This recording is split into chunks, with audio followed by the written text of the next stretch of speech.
you make of all of this?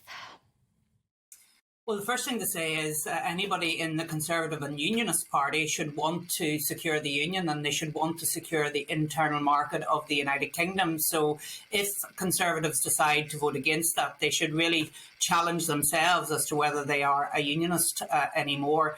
But in terms of the legislation, I think what people will be looking for is whether it deals with the jurisdiction of the European Court, because at the moment, because we're in the single market for goods, we are subject to the jurisdiction of the European Court, whilst the rest of the UK is not.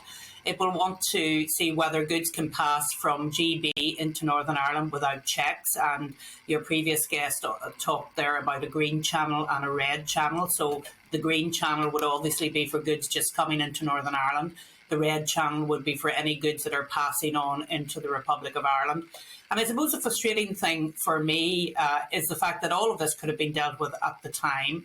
But many of these proposals, when they were put forward, were rejected by the European Commission and by the Irish government because they were seen to be unicorn solutions. Of course, they weren't.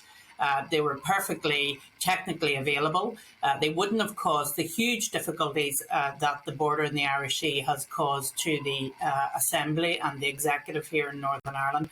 But I'm very glad to see this legislation coming forward now.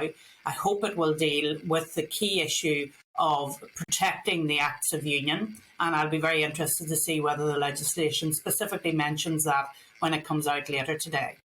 How likely do you think this legislation will pass? Because you said it might take a whole year. I mean, that's a long time to be sort of on tenterhooks waiting to find out whether a solution can be found. Well, I think it'll go through the House of Commons, as I understand it, first, and then it will go to the House of Lords. No doubt there will be Remainers in the House of Lords which will want to block this, despite the fact that we are actually trying to protect the internal market of the United Kingdom. But some people, as you well know, want to put the Europeans above what happens in our own country. So no doubt there will be some who will vote against it. But of course, the Prime Minister has to have the steel to, if necessary, use the Parliament Act.